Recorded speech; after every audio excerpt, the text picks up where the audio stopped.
Hi everybody, it's Crissy from the Chattanooga Public Library, and today we are going to be talking a little bit about voting rights.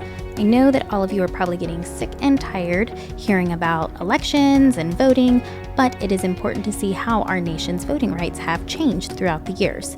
So we are going to go through a timeline of those right now. Hope you enjoy. 1776, Declaration of Independence signed. Right to vote during the colonial and revolutionary periods is restricted to property owners, most of whom are white male Protestants over the age of 21. In 1787, no federal voting standard. States decide who can vote. U.S. Constitution adopted. Because there is no agreement on a national standard for voting rights, states are given the power to regulate their own voting laws. In most cases, voting remains in the hands of white male landowners. 1789, George Washington elected president. Only 6% of the population can vote. Whoa. 1790, citizen equals white.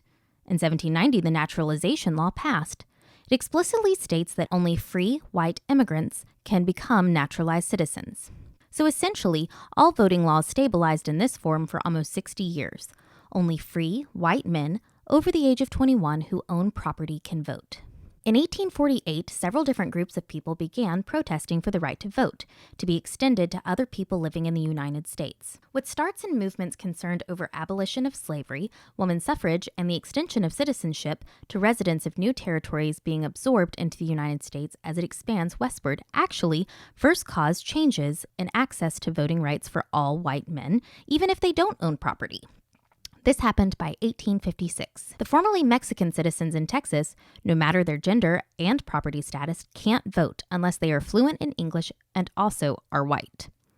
By 1866, the remnants of the abolitionist movement turned their support to gaining voting rights for all newly freed Black American citizens, including women.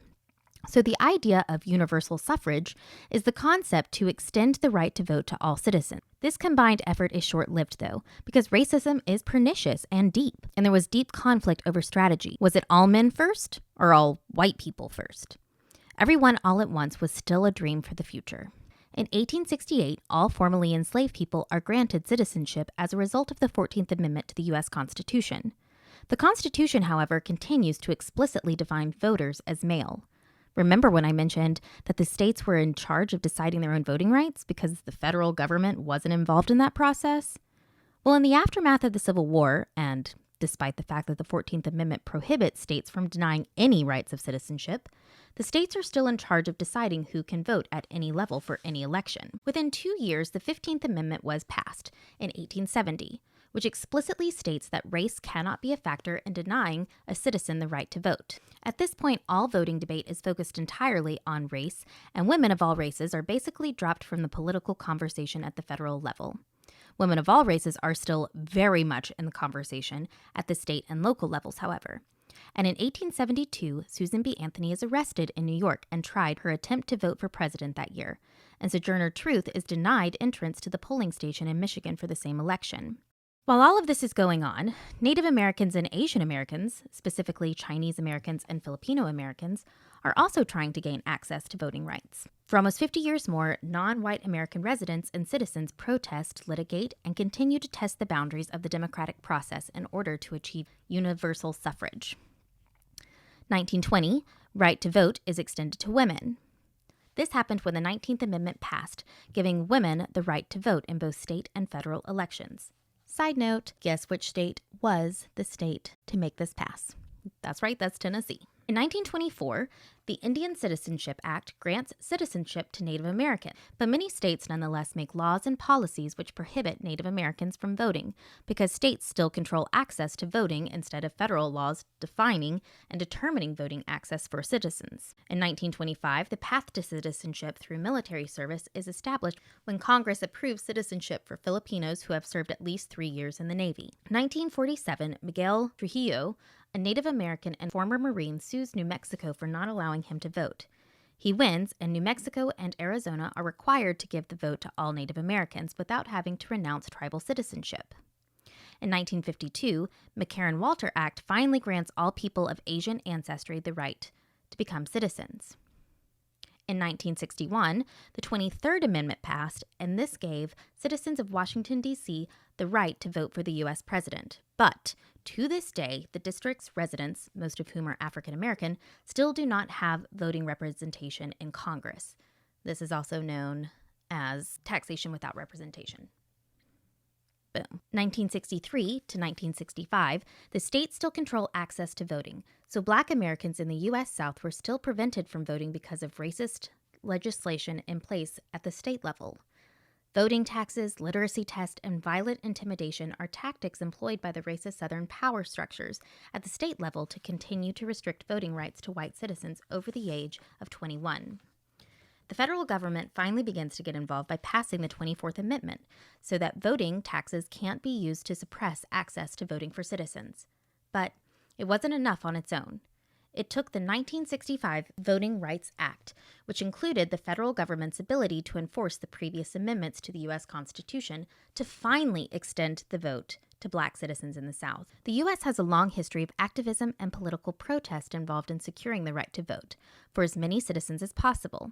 And even though you out there watching this might not be old enough to vote, that doesn't mean that you can't use your voice to pressure the officials who represent your community and the government to listen to your ideas about your city, county, state, or even country. In fact, it was the pressure from teenagers that finally convinced the federal government to lower the voting age from 21. Remember way back in the 1770s when white men who owned property and were over the age of 21 were only eligible voters? That age restriction didn't change even though all of the other restrictions did. It wasn't until large-scale protests and demonstrations from young people happened in the late 1960s and early 70s that the federal government dropped the voting age to 18. The U.S. involvement in the Vietnam War politically divided the country in many ways, but young people in particular felt that the government should allow them the right to vote. If the government thought they were old enough to be drafted to fight in the military, the government should also think they are old enough to vote. The pressures from teenagers changed the Constitution. The 26th Amendment gave 18-year-olds the right to vote in 1971. Don't ever think that your voice doesn't matter just because you're not old enough to vote yet. Your voice can change your community, and you can talk to the adults in your life about your thoughts about how to create good trouble and positive change in your neighborhood, city, county, state, country, or even the world. Greta Thunberg, the Parkland students, Malala Yousafzai, all of them were, or are still, teenagers making a difference in the world. 4 teenage girls in Nashville started trying to change the country together in May of 2020. Their story and their activism is still ongoing. What will your voice help change this year? Start small and close to home. Do you see a need for change at your school, in your neighborhood, or go big? What problems can you see answers in our nation, our climate, our world? Use your voice. We are listening. We here at the Public Library have given you a couple of ideas of how you can use your voice. First, we have created postcards that you can send to your local and state representatives. You can pick these up with our Take and Makes every Friday. You can just call and make a request for these, and you can pick them up with our curbside service. Also, you can submit an entry for the November edition of the People's Harvest, which is a project by CoseCHA and is a monthly newsletter of youth-led radical and educational justice. Please look for their website in the description box below. Thank you.